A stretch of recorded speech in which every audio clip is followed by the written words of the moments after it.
Mee keessumaa biyyoota dhaabbata biyyoota gamtoomaniitti dabalatee biyyoota kanneen waliin walitti dhufeenya Itoophiyaan qabdu cimsuudhaaf gama dippiloomaasiitiin hojii akkamiiti kan hojjetamaa jiru? Akka waliigalaatti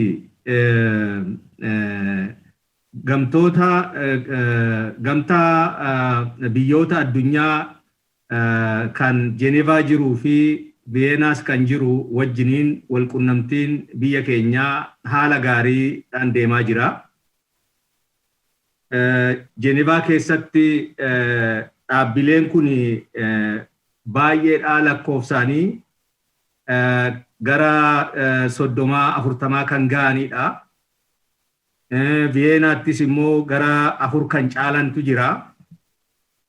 Dhaabbilee kana biratti faayidaan biyya keenyaa karaa adda addaatiin karaa diinagdeetiin haa ta'uu, karaa fayyaatiin haa ta'uu, karaa koominikeeshiniitiin haa ta'uu, karaa immoo reefiijiitiin karaa adda addaatiin waa baay'eetu jira. Waan biyya keenya fayyadu bu'aa biyya keenyaa bu'uu danda'u achirratti promoot goonaa. Bu'aa biyya keenyaa eegsisuudhaaf hojjenna. Karaa biraatiin immoo dhaabbilee kana biratti waan bu'aa biyya keenyaa wajjin wal faallessu rakkinni adda addaa yoo jiraate, gaaffiin adda addaa yoo jiraate, rakkoon adda addaa yoo jiraate, rakkoo kana fashaleessuudhaaf dhaabbilee kana wajjiniin ni haasofnaa, wajjiniin hojjennaa. Kana yoo hojjennu immoo qofaa keenya otoo hin ta'in biyyatti waajjira dhimma alaa wajjiniin fi waajjiroota adda addaa kan biyya keessa jiran kan dhimmi ilaalu wajjiniin hojjennaa. Biyyoota immoo karaa walitti dhufeenya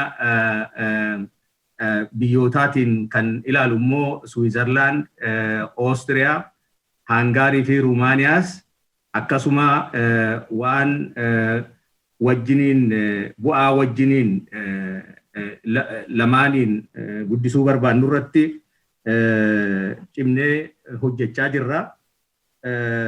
Keessattuu karaa investimentiitiin, karaa daldalaatiin, turizimii guddisuudhaa fi teeknooloojii immoo biyyatti dabarsuu irratti waan hundaa'eetu hojjetama. Isaan alatti immoo biyyoota kana keessa lammiileen Itoophiyaa fi lammiileen biyya alaa garuu dhaloota biyya keenyaa qaban baay'inaan jiru. Mirga isaanii eeguu irratti, isaan gargaaruu irratti tajaajila adda addaa konsular service tajaajila adda addaa isaaniif kennuu irratti, isaanis immoo karaa adda addaatiin bu'aa mataa isaaniitiifis ta'ee bu'aa biyya isaaniitiif akka cimanii hojjetan rakkoon adda addaa yoo biyyarra ga'es immoo gargaarsa adda addaa akka godhan lammiilee keenya wajjiniinis cimnee wajjiniin hojjechaa jirra. Keessattuu amma erga jijjiiramni biyya keenyatti dhufe waggaa 3 durarraa jalqabee haalli lammiilee keenya wajjiniin jiru walitti dhufeenyi wal qunnamtiin lammiilee keenya wajjin jiru baay'ee cimataa dhufee jira. Uummanni keenyas immoo biyya isaaniitiif jaalala guddaa qabanii, kanaafuu jaalala isaanii aantummaa isaanii karaa adda addaatiin agarsiisaa jiranii. Isa booddee tokko takkaan kaasuun ni mala ta'a. Haala kanaan hojjechaa jirra. Ololli adda addaa jechuudha karaa qindaa'een maqaa gaarii biyya kanaa xureessuudhaaf hojjetamaatiin jira. Keessumaa kun bal'inaan ololli kun kan odeeffamu jechuudha biyya alaa kanatti. Maqaan gaarii biyya kanaa akka namoota odeeffannoo dogoggoraa facaasanii hawaasa idil addunyaa dogoggorsan kanaan akka hin banneef kanarratti akkamittiin hojjechaa jirtu qindoominaan? Odeeffannoo biyyarraa mootummaa irraa waajjira dhimma alaarraa nuu darbuun karaa adda addaa irraa argannutti fayyadamnee asitti dhaabbilee adda addaa kan biyyoota gamtaa as jiraniif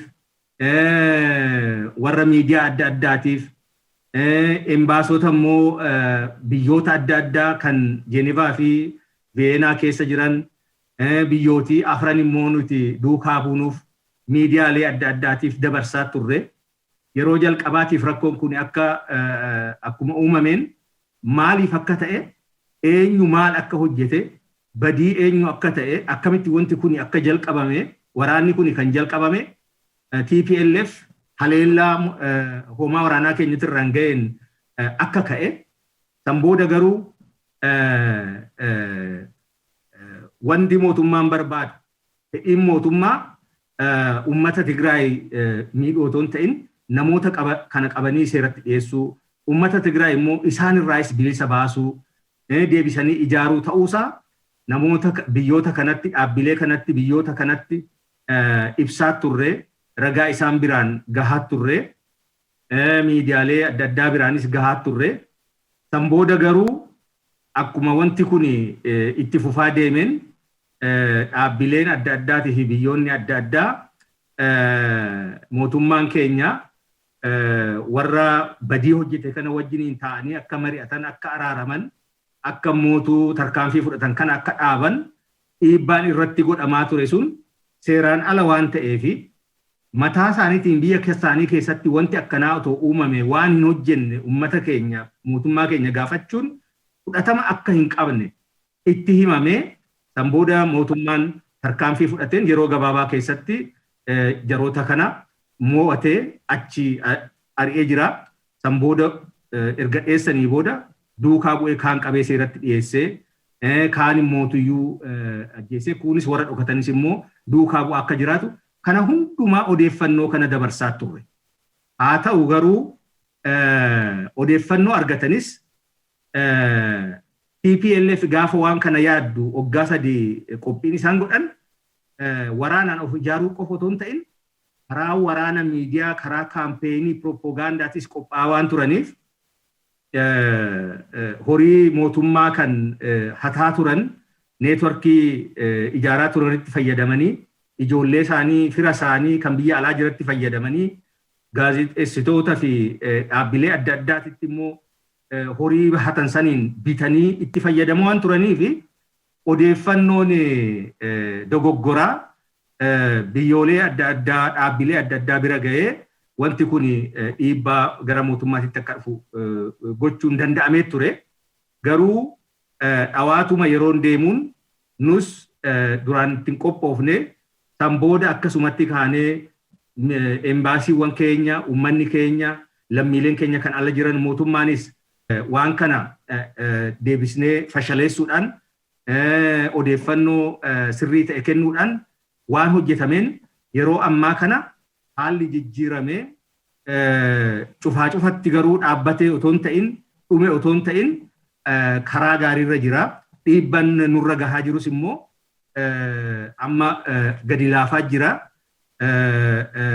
Nuti abdii guddaa qabnaa wanti kun yeroo gabaabaa keessatti dhugaan uummanni addunyaa dhugaa kana baratee rakkoon uummata Tigraay bira ga'e sababa TPLFin isas immoo uummata gargaarree deebinee isaan akka iddoo isaanitti deebi'an goonee gargaarsas goonee fi haala gaarii hin uumama jenneet abdii guddaa qabna. Jeneevaatti lammiilee Itoophiyaa ba'anii hiriiraan dhugaa jirtu hawaasa idil addunyaatti ibsuudhaaf wanti isaan carraaqan jira. Sanarratti mee odeeffannoo dabalataa yoo kennitan jedhudha. Egaa akkuma siin jedhe lammiileen keenya kan biyya alaa jiran lammiilee biyya Switzerland fi biyyootii biraa kan nuti duukaa buun keessa jiran hundi isaaniitu dabalatee asiin dura rakkoo biyya keessa ga'e COVID gaafa dhufee maallaqaa fi meeshaa adda addaa walitti qabanii ergaa turanii. Hidhaa laga Abbayyaa immoo gargaaruudhaaf boondii bitaa turanii kennaa turanii. Karaa biraatiin immoo misooma biyyattii keenyaa deeggaruudhaaf buusii adda addaa gochaa turanii. Ammas immoo rakkoon kun erga dhufee booda hoomaa waraanaa keenya gargaaruudhaaf buusii adda addaa godhanii biyya keenya gargaaraa turanii. karaa biraatiin immoo misiyoonii keenya wajjin asitti nu wajjin ta'anii walii gallee yeroo adda addaa amma koronaan waan jiruuf qaaman wal arguu baannus virtually zoomiidhaan wal agarree wajjin yeroo baay'ee deddeebinee waan haasofnuuf odeeffannoo dogoggoraa TPLF fi jaleen isaanii biyya ummata addunyaa dogoggorsiisaa jiran kana akka fashalaa'u gochuu irratti ummanni kun guutumaa guututti hirmaachaa jiranii karaa biraatiin immoo dhiibbaan dhaabbileen addunyaa tokko tokkoo fi biyyooleen tokko tokko biyya keenya irratti gochaa jiran kun dhimma biyya keenyaa keessa galuu waan ta'eef tokkoffaa odeeffannoon dogoggoraa TPLF'n disimineet ta'u kun adeemsifamu kun dogoggora ta'uusaa ummanni addunyaa akka baratu akka beekuu fi dogoggora kanarraa ka'ee dhiibbaa godhu akka dhaabu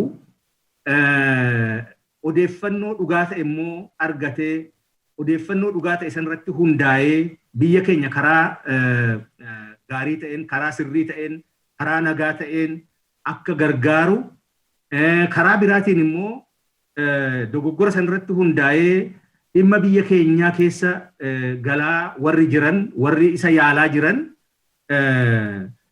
seenaan biyya keenyaa yeroo kamiyyuu taanaan dhiibbaa alarraa dhufu dhimma biyya keenyaa keessa galuu nama barbaadu seenaa akkasii hin qabnu seenaa waan san tole jedhee fudhatu waan hin qabneef kuni seenaa aduwaarraa ka'ee dhufe waan ta'eef har'as lammiileen Itoophiyaa biyya isaaniitiif lubbuu isaanii aga dabarsuutitti waan dhaabbataniif kanaafuu kana beekanii akka hojii akkanaatirraa akka dhaabbatan lammiileen Itoophiyaa biyya alaa jiran immoo tarkaanfii mootummaan Itoophiyaa Tigraay keessatti TPLF irratti fudhate kuni seera qabeessa waan ta'eef sirrii waan ta'eef kan biyya eeguu kan bilisummaa biyyaa birmidummaa biyyaa kan eegu waan ta'eef guutumaa guututti akka deeggaran mootummaa Dr. Abiy guutumaa guututti akka deeggaran wajjin akka dhaabbatan biyyattii keenya rakkoo kana keessaa baanee fuuldurattis immoo biyya keenya ijaaruudhaaf guutumaa guututti wajjin akka dhaabbatan kan itti mirkaneessanii fi deddeebisanii kan himan waan ta'eef ergaan isaan dabarsan baay'ee cimaa baay'ee gadi lixee sammuu namaa keessa kan seenu warra dogoggoraan al jedhee biyya keenya irratti dhiibbaa gochaa turanis kan barsiisudha kan jedhu hiriirri baame kun as Jeneevaa qofa miti Ameerikaa Waashingtanitti bahanii jiru Niiworkitti bahanii jiru Los Angelesitti bahanii jiru Kaanaadaatti bahanii jiru Braasilsitti bahanii jiru bakka hundattuu baay'innii fi ciminni ergaa lammiileen keenya ummata addunyaatiif dhaabbilee addunyaatiif dabarsan kuni dhugaatti uummanni sabaan otoo waliin qoodin amantiidhaan otoo waliin qoodin ilaalcha siyaasatiin otoo waliin qoodin hundinuu bakka tokkotti akka nama tokkotti dhaabbatanii birmidummaa biyya isaaniitiif bilisummaa biyya isaaniitiif dhaabbachuu isaanii cimsee ergaa waan dabarseef wanti kuni haaluma kanaan itti fufuu qaba. Fuuldurattis immoo kuni waanuma cimee itti fufuu qabudha. Ergaan inni dabarsu garuu baay'ee guddaadha. Kanaafuu dhiibbaan biyya keenya irratti godhamaa tures amma gadi laafaa jira.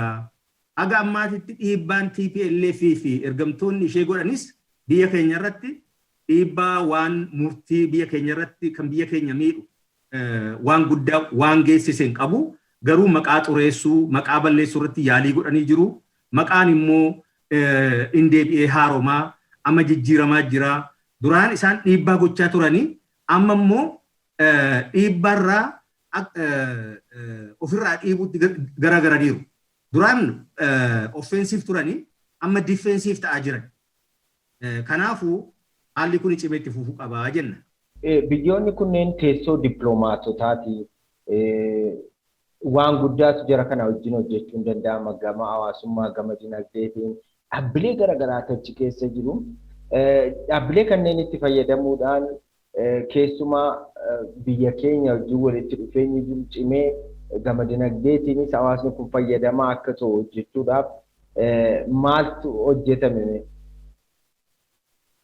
Egaa dhaabbilee addunyaa as Jenevaa keessa jiranii fi Viyeenaa jiranis tokkoon isaanii iddoo irratti hojjetan qaban. Amma Viyeenaa yoo fudhatte IAEA jedhama, International Atomic Energy Agency kan jedhamu waa'ee atoomikii irratti kan hojjetu. Inni suni yeroo COVID koronaan biyya keenyatti qaqqabe laaboraatooriin baay'ee barbaachisaa waan ta'eef akkuma beektu immoo qabeenyi biyyattiin qabdu gargaarsa yoon argatin akka barbaachisutti guutuudhaaf rakkina waan ta'eef dhaabbicha san wajjiniin waliigaltee goonee wal qunnamtii goonee gaafii dhiyeessineen gara laaboraatoorii 5 kan mataa ofii danda'e kan aksesarii adda addaa qabu kan keemikaalii adda addaa ittiin hojjetamu qabu laaboraatoorii tokko iddoo tokkotti kan biraa iddoo tokkotti qorannoo gochuu kan dandeessisu laaboraatoorii 5 arganne akka fakkeenyatti sii kaasa. Karaa biraatiin immoo CTBTO kan jedhamu jira achi, UNIDO kan jedhamu jira. UNIDOon kan industirii irratti hojjetu waan ta'eef amma biyyattii keenya keessatti industirii guddisuudhaaf oomisha industirii faabrikaa guddisuudhaaf biyya keenya keessatti adeemsa godhamaa jiru kanarratti gargaarsi isaan gochaa jiran baay'ee bu'a qabeessa kan ta'e waan ta'eef bu'aan isaan irraa argannu baay'ee guddaadha. Asittis immoo WHO kan jedhamu የዓለም ጤና ድርጅት kan jedhamu karaa fayyaatiin dhaabbata fayyaa addunyaati fayyaa ta'e dhaabbanni suni akka miseensa dhaabbicha saniitiin yeroo adda addaa gargaarsi adda addaa achirraa biyya keenyaaf godhamaa jira. IOM kan jedhamu immoo International Organization for Migration warra baqattoota biyya keenyaa lammiileen keenya akkuma beektan hojii barbaaduudhaaf jedhanii biyyoota adda addaa deemanii gara Afrikaa Kibbaa gara giddugaleessa makaakalanya misraaq gara biyya Arabaatitti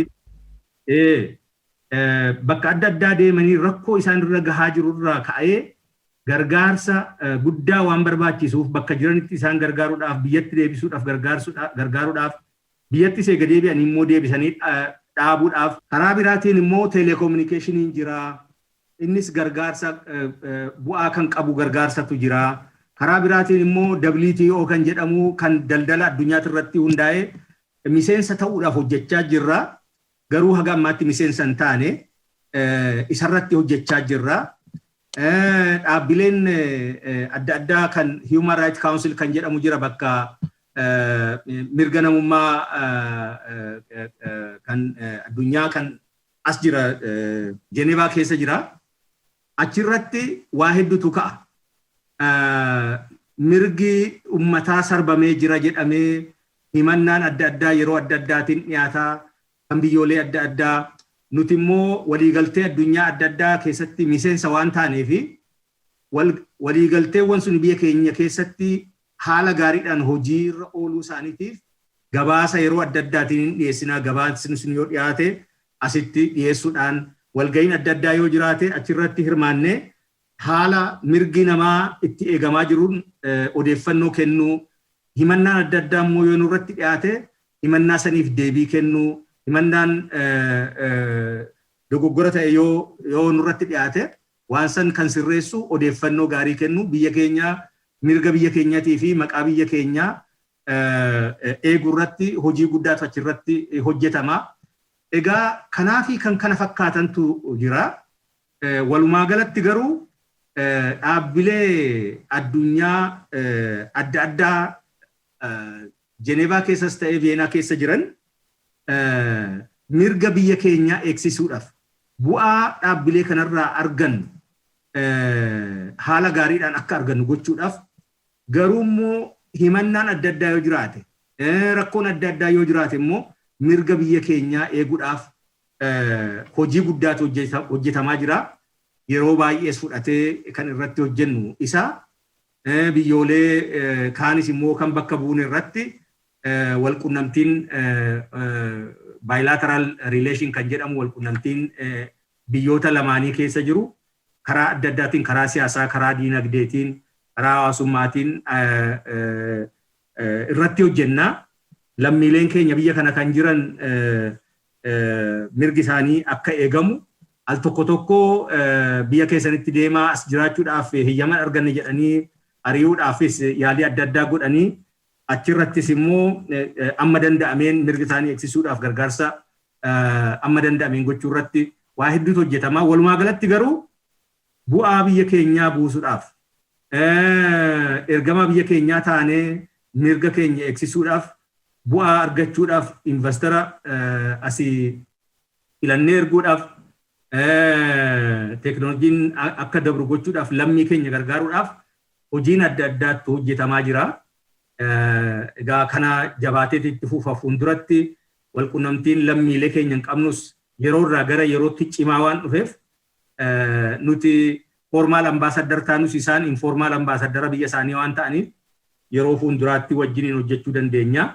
Kana gochuudhaaf immoo qofaa keenya dhaabbanneeti miti biyyarraa isinis nu gargaartanii mootummaan giddu galeessaas ta'ee kan naannoo odeeffannoo adda addaa maal irratti hojjechuu akka qabnu maal gargaaruu akka dandeenyu investoroonni asii nu erguunis immoo achii dhufan haala gaariidhaan keessummeessitanii akka isaan haala gaariidhaan hojjetan gochuu irratti waliin mari'annee guddina biyya keenyatii fi wajjiniin hojjenna jennee abdii guddaa qabna. Walitti dhufeenyi Itoophiyaan dhaabbilee kanneen kan waliin qabdu akkasumattis biyyoota ammatiin eertan waliin qabdu akka cimuuf hojiin hojjetamuu qaba jettan dhumarratti yoo dhaamsa qabdanii kaasuu dandeessu. Egaa walqunnamtiin biyyi keenya dhaabbilee kana wajjinii fi biyyoota kana wajjin qaban akka cimee deemu karaa danda'ameen hundumayyuu misioononni keenya kan ala jiran bakkuma jiranitti nus biyya jirrutti cimnee ergama biyya keenyarraa nuu kenname. Ergamni kennamu waan adda addaa ta'a. Karaa diinagdeetiin investara asii filannee erguudha. Meeshaalee keenyaaf gabaa barbaaduudha. Turistoota asirraaf illee gara biyyaatti erguudha. Teekinooloojiin adda addaa gara biyyaatti akka deemu gochuudha. Biyyattii kana wajjiniin immoo walqunnamtiin karaa diinagdeetiinis ta'ee karaa siyaasaatiin wal gargaarsi jiru akka cimu gochuudha. Walitti dhufeenyi biyyoota wajjin qabnu akka cimu gochuudha. Kanarratti cimnee hojjechuudha. Walqunnamtiin lammiiwwan keenya wajjin qabnus baay'ee cimee uummanni kun dhimma biyya isaanii keessatti ciminaan hirmaatanii deeggarsa biyya isaaniitiif godhanii ofiifis fayyadamanii biyya isaaniis fayyaduu akka danda'an tokkummaa isaanii akka cimsan tokkummaa biyya keenyaas lammummaa garaagarummaa jiru walii danda'anii tokkummaa lammummaa Itoophiyaa cimsanii akka itti fufan wajjiniin jabaannee hojjechuu kana gochuu irratti immoo nuti qofa keenya otoo hin ta'in isin wajjiniinis naannolee hundayyuu wajjiniinuu mootummaa giddu galeessaa qaamolee dhimmi ilaal wajjiniin cimnee hojjechuu qabnaa. Biyya kan qabnu biyya tokko qabnaa. Fuulduratti cimnee hojjennee biyya keenya rakkoo keessaa hiyyummaa keessaa baasnee namoonni biyyoonni fi dhaabbileen amma yoo kana gochuu baattan gargaarsa kana sinirraa dhaabnaa yoo kana gochuu baattan kana goona jedhan kuni akka fashalaa'ee hafu akka mataa keenya dandeenyu wanni akka beelaa harka nama kennisiisu hin jiru. Beela keessaa bahuu rakkina keessaa bahuudhaaf cimnee biyyattis biyya alaattis hojjechuu qabnaa. Kanarratti uummanni keenya waliigaluu qaba. Yoo waliigalan karaa horii haranii uummata keenya garaagarummaa jiru walii dandeenye biyya keenya ijaaruun baay'ee barbaachisaadha. Kanarratti waliigaluu qabnaa. Waaqayyo immoo kanarratti nu haa gargaaru kan jedhu qaba.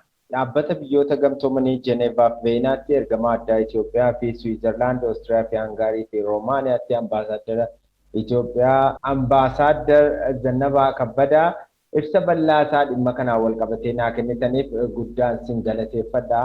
Nagaan. Nagaatti naa jiraadhatis.